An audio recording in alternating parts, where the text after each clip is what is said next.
दोस्तों, स्वागत है आपका अपना चैनल में। यहाँ आपको आपके लिए ही परीक्षा उपयोगी कंटेंट उपलब्ध कराया जाता है। तो बिना समय गंवाए चलते हैं मुद्दे पर। आज का पहला महत्वपूर्ण करेंट अफेयर्स है। बॉम्बे हाई कोर्ट ने 32 हफ्ते की गर्भवती एक विवाहित महिला को गर्भपात की अनुमति देते हुए कहा है कि गर्भावस्था को जारी रखने या नहीं रखने का फैसला करने का अधिकार सिर्फ और सिर्फ महिला का है। याचिकाकर्ता महिला के भ्रूण में गंभीर असामान्यताओं का पता चला था। जस्टिस गौतम पटेल और जस्टिस एस.जी. दिघे की खंडपीठ ने 20 जनवरी के अपने फैसले में मेडिकल बोर्ड की राय को स्वीकार करने से इनकार कर दिया। इस फैसले की प्रति सोमवार को उपलब्ध कराई गई। मेडिकल बोर्ड की राय थी कि भले ही भ्रूण में गंभीर असामान्यताएं हैं, लेकिन फिर भी गर्भपात की अनुमति नहीं दी जानी चाहिए। प्रधानमंत्री नरेंद्र मोदी ने अंडमान निकोबार द्वीप समूह के 21 द्वीपों का नामकरण किए। युद्धभूमि में अपनी वीरता के लिए परमवीर चक्र पाने वाले सैनिकों के नाम पर किया। सुभाष द्वीप पर प्रस्तावित नेताजी सुभाष चंद्र बोस के स्मारक की प्रतिकृति का अनावरण भी किया। अंडमान एवं निकोबार द्वीप समूह के सबसे बड़े द्वीप का नामकरण प्रथम चक्र विजेता मेजर सोमनाथ शर्मा के नाम पर किया गया है। जिन अन्य परमवीर चक्र विजेताओं के नाम पर द्वीपों का नाम रखा गया है उनमें सूबेदार कर्म सिंह, सेकंड लेफ्टिनेंट रामा रघोबर राणे, नायक जदुनाथ सिंह, कंपनी हवलदार major Piru Singh, captain G S Salaria, lieutenant colonel Dhan Singh Thapa, सूबेदार Joginder Singh, major Shaitan Singh, company quartermaster हवलदार Abdul Hamid, lieutenant colonel A B Tarapore, lance नायक Albert Ekka, major Hoshiar Singh, second lieutenant Arun Khetarpal, flying अफसर निर्मल सिंह शेखो, मेजर परमेश्वरम, नायब सूबेदार बाना सिंह, कैप्टन विक्रम बत्रा, लेफ्टिनेंट मनोज कुमार पांडे, सूबेदार मेजर संजय कुमार, सूबेदार मेजर योगेंद्र सिंह यादव शामिल हैं। अब तक कुल 21 वीरों को परमवीर चक्र मिले हैं। भारतीय नौसेना की ताकत 17 में और इजाफा हुआ है। कलवारी श्रेणी की 5वीं पनडुब्बी INS वागीर को भारतीय नौसेना में शामिल कर लिया गया है। मझगांव डाक शिपबिल्डर्स लिमिटेड द्वारा निर्मित INS वागीर को नौसेनाध्यक्ष एडमिरल आर हरि कुमार की उपस्थिति में एक समारोह में कमीशन किया गया। यह हिंद महासागर में तैनात होगी। यह पनडुब्बी बेहतरीन सेंसर, टारपीडो और सतह से सतह पर मार करने वाली मिसाइलों से लैस है। आत्मरक्षा के लिए इसमें अत्याधुनिक टारपीडो डिकायर सिस्टम है। दूसरे एम्स का निर्माण दरभंगा के शोभन में होगा। मुख्यमंत्री नीतीश कुमार की स्वीकृति के बाद स्वास्थ्य विभाग ने दरभंगा के बहादुरपुर अंचल के शोभन बाईपास पर एम्स के लिए 150 एकड़ जमीन देने का प्रस्ताव स्वीकृत किया है। शोभन में जमीन आवंटन के साथ ही एम्स निर्माण का रास्ता साफ हो गया है। केंद्रीय कैबिनेट ने वर्ष 2020 में दरभंगा में अखिल भारतीय आयुर्विज्ञान संस्थान एम्स का प्रस्ताव स्वीकृत किया था।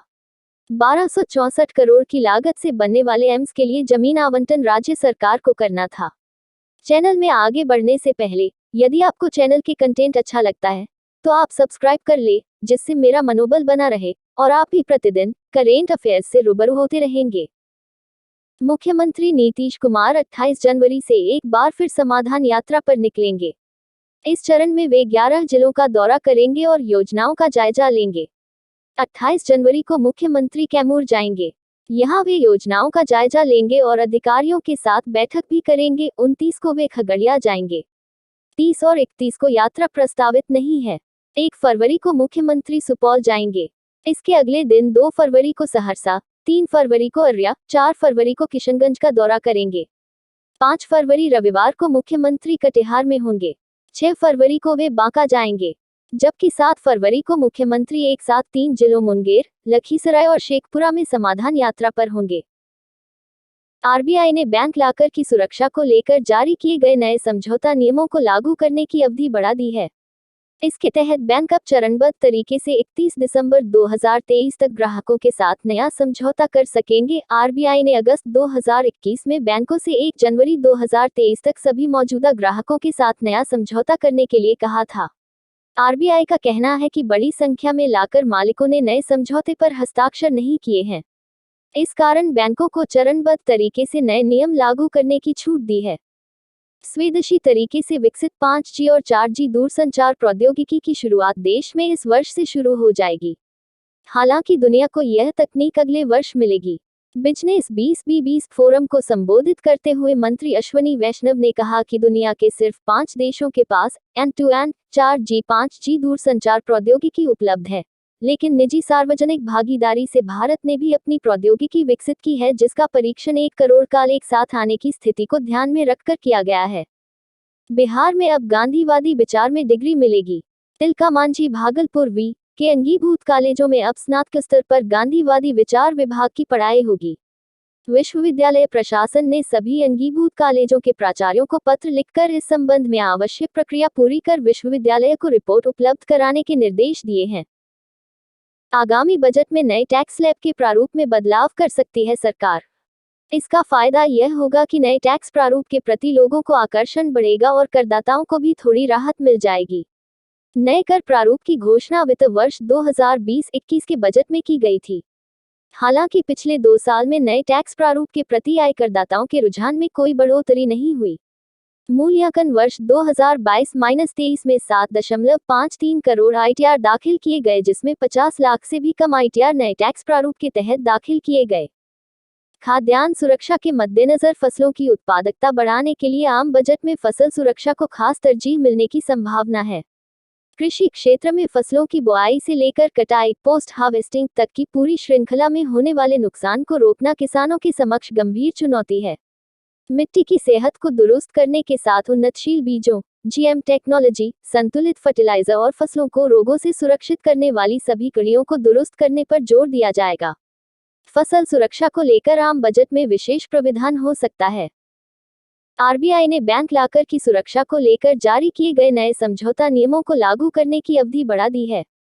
इसके तहत बैंक अब चरणबद्ध तरीके से 31 दिसंबर 2023 तक ग्राहकों के साथ नया समझौता कर सकेंगे। आरबीआई ने अगस्त 2021 में बैंकों से 1 जनवरी 2023 तक सभी मौजूदा ग्राहकों के साथ नया समझौता करने के लिए कहा था। आरबीआई का कहना है कि बड़ी संख्या में लॉकर मालिकों ने नए समझौते पर हस्ताक्षर नहीं किए हैं।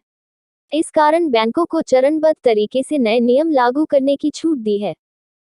पाकिस्तान के हारून रशीद को पाकिस्तान क्रिकेट राष्ट्रीय चयन समिति का मुख्य चयनकर्ता नियुक्त किया गया है। पाकिस्तान के लिए 23 टेस्ट और 12 वनडे खेल चुके हारून पिछले साल पीसीबी के हाई परफॉर्मेंस केंद्र के निदेशक पद से रिटायर हुए थे।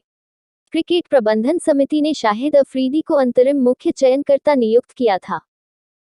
हाल ही में मानव सेवा के लिए बहरीन का आईएसए अवार्ड किसे प्रदान किया गया है?